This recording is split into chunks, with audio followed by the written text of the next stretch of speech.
Morning. Just here to get you folks up to speed on where things stand regarding the potential lapse in funding, the shutdown. OMB is preparing for what we're calling the Schumer shutdown. It still surprises me, and I've been through some of these before, that the Democrats in the Senate are opposing a bill that they don't oppose. They're for clean CRs. They're for the extension to the CHIP program. Many of them support the delay in some of the taxes, most specifically the medical device tax, the Cadillac tax especially. They don't oppose anything in the bill, but they are opposing the bill. I just want to let everybody know that we don't want this. We do not want a shutdown. But if Mr. Schumer insists on it, he is in a position to force this on the American people. From an OMB perspective, because we're involved in managing a lapse or a shutdown, and we want to make folks understand that it will look very different than it did under the previous administration. One of the things that I've learned since I've been in this office is that there's no other way to describe it, but the Obama administration weaponized the shutdown in 2013. What they didn't tell you was that they did not encourage agencies to use carry forward funds, funds that they were sitting on, nor did they encourage agencies to use transfer authority. They could have made the shutdown in 2013 much less impactful, but they chose to make it worse. The only conclusion I can draw is they did so for political purposes. So it will look different this time around. We've also got, we can ask for questions, take your questions about specifics on that. Mark Short is also here to give you a very brief update on where we stand, and then we'll take your questions for a few minutes. You want to go ahead? No? Thank you all for your time this morning. As Mick said, last night the House passed a bipartisan bill with 230 votes. The President stands ready to sign that bill to keep the government functioning and afloat. It appears, unfortunately, that Senate Democrats are entrenched in forcing a shutdown. I think that there's obviously a lot of hypocrisy in this town. I think there's some ironies to point out.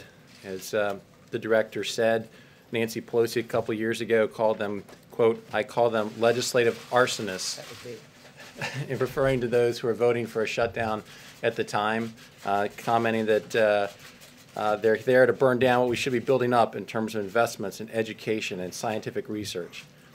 Chuck Schumer had said at the time, it's sort of like this. Someone goes into your house, takes your wife and children hostage, and then says, let's negotiate over the price of your house. In essence, that's the same tactic they're deploying. Last night, I'm sure many of you know, y'all asked Senator Feinstein her position, and she said, if the government shut down, people will die. And as a follow-up question, how's she going to vote? She said she hasn't decided yet. People are going to die. I don't know how I'm going to vote on this. So here we are. I think the reality is that this is not about policy. It's about politics. As Mick said, we're not familiar with anything in this CR that Democrats are opposing. In fact, they champion and support the CHIP program. This will reauthorize it for 6 years. I believe new study says there are 9 million children now getting health insurance through that program. The reality is that we will jeopardize payments for our military and our troops and those serving on the front line of our country, both at Customs and Border Patrol, ICE, those who are trying to protect our borders and protect our country. This is a serious issue. We are frustrated, obviously, because Mick's job is to submit a budget to Congress. Let's keep that in perspective. Mick does that in February. Congress has months to complete appropriations process. The fiscal year ends on September 30th. We're now in mid-January. It is frustrating to all of us that we're in this position. But what's unclear is what is it that Democrats are asking in order to get out of a shutdown? It seems that they are just hell-bent on getting to a shutdown. We are anxious to make sure that our troops and those serving on the front lines of our country continue to get paid. Mark. Mr. Mulvaney. Mark, a couple things on that. I think we know what the Democrats are asking for. They want a deal on DACA. The president, on the other hand, tweeted last year that our country needs a good shutdown. Isn't he getting exactly what he asked for? And it was the president, as I'm sure you know, the last time we had a government shutdown, who said it is the president's responsibility to lead. He needs to get the players in the room. He needs to lead. So how is he going to lead on this? So, Jonathan, a couple points there. One, the president was very active yesterday in bringing together the House votes to get 230 votes. He was speaking to the Freedom Caucus members. I think that was where we had the best challenge yesterday, and he helped get that bill accomplished. I think he's making continued calls this morning. He's called both bipartisan members today. He will continue to do that. He is leading on this issue. Regarding DACA, we feel that the administration has put forward our plans on this. Keep in mind that Secretary Kelly a year ago went to Congress and said, we need a solution on DACA. We asked Congress to fix it. We knew what was going to happen when several states sued the federal government over Obama's unconstitutional policy here. We gave them plenty of heads up and warning on this. Back in the fall, we submitted our priorities to Congress in October. We then refined those at their request to say, this is too much. We basically negotiated against ourselves and winnowed down that list for them to say, here are practical things that are necessary to get to a deal on DACA. We have put forward that plan. We think that right now, you just saw a study a couple days ago that showed 2,500 people on the terror watch list are trying to get into this country every year. That is 7 per day. 7 per day. We think it's time to fix the immigration problems in our country. And we have put forward a proposal to do exactly that. We're continuing to have conversations. I think we had productive conversations yesterday with Leader McCarthy, Steny Hoyer, Senator Durbin, and Senator Cornyn. We're about to go back up the Hill to continue those conversations. I think they're making progress. What doesn't make sense is to say we're going to shut down the government just because you're making progress, but I need something else. Let me ask you a couple questions. Okay, Director Mulvaney, if I may. To the President's comments about S-hole countries, what responsibility does he bear for the challenges there have been to try to come to some deal? Go back to what Mark just said. The President, let's make one thing clear about that. One of the differences between where we are now and where we were in 2013. Okay? The President is actively working right now to try to prevent a shutdown. I will contend to you that is dramatically different than what President Obama was doing in 2013. I was there, okay? I was involved heavily in this in 2013, and I will tell you that it's absolutely my belief that President Obama wanted a shutdown in 2013 because he thought Democrats would, Republicans would get blamed. So let's talk about today. The President, as Mark just pointed out, actively worked all day yesterday to try and get a bill through the House and continues conversations today. So there's no way you could lay this at the feet of the President of the United States. He is actively working to try to get a deal. That's one of the differences. So why not bring leadership here as a last-ditch effort? I think the President's continued bipartisan conversations. I'm not privy to his. Again, I'm not privy to the meetings the President may or may not be having. Yes, sir. This is a question for Mark. Mark, I know we're talking government shutdown, but this is an important topic for the expected 100,000 or more people taking part in the March for Life today. So I want to ask, the pain-capable 20-week abortion ban has been fast-tracked in the Senate. When do you expect to vote, and why does the White House want to vote if it's likely to die? I think this administration has continued to defend life from the very beginning. The Vice President last year was the first Vice President to speak to the March for Life. The President is hosting people here to protect life. It's an important issue for this administration. You saw with reversal of Mexico City policy, the President has looked to make sure that we are making sure that taxpayer dollars are not used overseas to fund abortions. That is a commitment of this administration. We don't have a date as to when the Senate will vote, but to your question about whether or not it fails or passes, we think it's important for this administration to be on record in support of life. If I can go back just a second to the last question about bringing leaders over here. Keep in mind, just last week, we had a bipartisan meeting here that the President organized with leadership to try to get to a resolution on DACA. Out of that meeting, discussion was, after the press had departed, discussion was that the 4 leaders, McCarthy, Durbin, Cornyn, and Hoyer would be the ones organizing the meetings moving forward to get to a solution. That's what we've been part of. So when you ask, why isn't the President bringing members over here? He did. He is trying to reach the biggest issue they say is their question, which is shutting down the government over illegal immigration. He's trying to solve that problem and brought them here for that conversation. I want to ask about your comment at the beginning of this. You said this was the Schumer shutdown. How can it be the Schumer shutdown when Republicans control the White House, the House, and the Senate? Come on, you know the answer to that as well as anybody. I mean, I have to laugh when people say that, oh, we control the House and the Senate and the White House, why can't you get this done?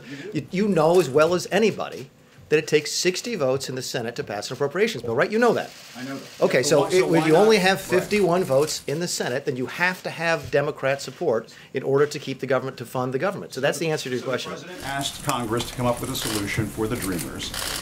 Congress was in the room, members of Congress were in the room with the President last week. It seemed to be a fairly productive meeting. And then the whole process got blown up. We're not- when it Republicans seems, tried- and if I may, it seems that the whole process was blown up by the President's comments. And so why not Republicans tried just to give the add, Democrats when the Republicans Dreamers tried and you to, can get out of this? when Republicans tried to add a discussion about Obamacare to the funding process in 2013, we are accused by Nancy Pelosi and Chuck Schumer of inserting a non-fiscal, a non-financial issue into the spending process in order to shut the government down. How is that not exactly what is happening today? There is no reason that you have to deal with DACA this week. There's no reason you have to deal with DACA before the end of February, excuse me, the middle of February. DACA doesn't expire till March 5th. This is purely an attempt by the Senate Democrats, led by Mr. Schumer, it's why we call it the Schumer shutdown, in order to try and get a shutdown that they think this president gets blamed for. Yes, ma'am. You're saying that you need Democrats' support in the Senate, so are there And we any got it in the House. So are there any concessions that this White House is willing to make to try to get support from those Democrats that you need? Again, go back to what I said at the opening. They don't oppose anything in there. They support CHIP. In fact, every member of the finance subcommittee or something a Democrat has voted for this exact CHIP extension. Okay, they don't want the Cadillac tax to go into place. They've always supported clean CRs. Why would you have to? Those are concessions. Ordinarily, you would just simply put up a clean CR and let them vote it. And again, it worked in the House. There were several Democrats who voted for it. So is it take it or leave it on the bill that passed the House? They have to take, so Democrats have to support the bill in the House for us to vote. Democrats should support the bill in the Senate. Again, the House has passed a bill. Okay, the Senate has a couple different choices. They could not take it up. This is basic civics, right? Either they take it up and pass it, take it up and don't pass it, or they change it and send it back to the House. The point of the matter is, though, there are things on this bill that they like. They have nothing in this bill that they do not like. The only reason they are not voting for it is that they want other things to be added to it and they want to shut down. That's the only explanation we have. Yes, ma'am. The main thing Democrats want added is DACA. Yeah. And you've said before, many of you have said everyone agrees they want a solution on DACA. So what is the big sticking point then on your end about including a DACA fix in this bill? I think Mark mentioned that earlier. The bill's simply not ready. You don't get to vote on a summary. You don't get to vote. You don't get to vote on it. There have been months of work on it. As you see with any major piece of legislation, it doesn't and shouldn't come together overnight. There's no DACA bill to vote on, and there's no emergency in terms of the timing on DACA. DACA does not expire until March 5th. So there's absolutely no reason to tie these two things together right now. Can I follow up on that one for one question? Because again, I think it's important to remember that yes, we're approaching the March 5th deadline, but the president put forward what he asked for last fall. We've been asking Congress to address this. And Jim, back to your question, the reality is there is no legislation for them to pull up. They say there's this Flake Durbin Graham proposal. There is not legislation to vote on. So when they say we need to have DACA solved before you do a continuing resolution to keep the government open, there isn't actually a bill for them to even vote on, which I think shows that this is really about politics and not really about policy. And I think General Kelly will also tell you that he actually mentioned this to the senators during his confirmation process. So this administration has been trying for at least a year now to get some progress on DACA, and it's Congress that's taking back. Yes, Can I sir. start with Mark, if I could, and then I got a question for you as well, Mick. You've been the one who's been up there on Capitol Hill every day. What I'm getting from the podium today is if this happens, it's the Democrats' fault. What, as a practical matter, can you do between now and midnight tonight to change the equation and get people on board the CR? Well, John, I think, again, one of our challenges, I don't think it's clear what the Democrats are asking for. I accept that you're saying they want a solution to DACA, but there is not bill text that they're asking Republicans to bring up. So I think that they really believe for political reasons it's better for them to force the shutdown. The president is continuing to reach out to them, and he will continue to do so throughout the day. He is actively on the phone. That's what we will continue to try to be saying, what is a solution that you guys think would be necessary? We frankly think that giving the Children's Health Insurance Program, something that Democrats have asked for, reauthorizing it for 6 years, was something that would attract Democrat votes. Unfortunately, it doesn't appear that's the case. And Mick, just if I could to you, because the other big story of the week has been the CFPB and your request for zero funding. Are you working to reduce spending there? What's the future of the CFPB? What's Leandra English's current role there? And does she continue to draw a salary? 6 questions at once. It is. I won't speak the litigation with Ms. English. We do intend. We've asked for no money this quarter over at the CFPB simply because we didn't think it was necessary. The CFPB has $177 million in its reserve fund, and we were able to operate next quarter off of that. So that was the reason that we asked for no money this quarter. We intend to continue to fulfill the statutory mission of the CFPB. I've told people from the day I walked in there, I wasn't there to shut the place down or blow it up, but we will focus on the statutory mission, and we have plenty of money in the bank to do that. Yes, sir, and this will be the last one. Yes, sir. Thank you very much. You mentioned that DACA is not an immediate need now because of the March 5th deadline. You know, though, that is the sticking point for many Democrats. So for people who are sitting at home and they are wondering, if there is a government shutdown, how long would this last? Could this potentially go weeks? Like the last one was 16 days, especially since you're talking about the March 5th deadline. What is the realistic time frame of how long, and this is for either of you, a shutdown could potentially last? Yeah, you all have seen, we talk about immigration, and you all have seen the quote from Mr. Schumer from 2013, but I'll read it again. He says, basically, it's sort of like this. We could say we're shutting down the government. We're not going to raise the debt ceiling until you pass immigration reform. It would be governmental chaos. There are examples of statements exactly like Bernie Sanders, one of my favorite. What they are saying, by the way, this was of me back in 2013 in the group that was trying to figure out a way to force a debate on Obamacare repeal. What they are saying to the American people tonight is maybe we have lost the presidential election.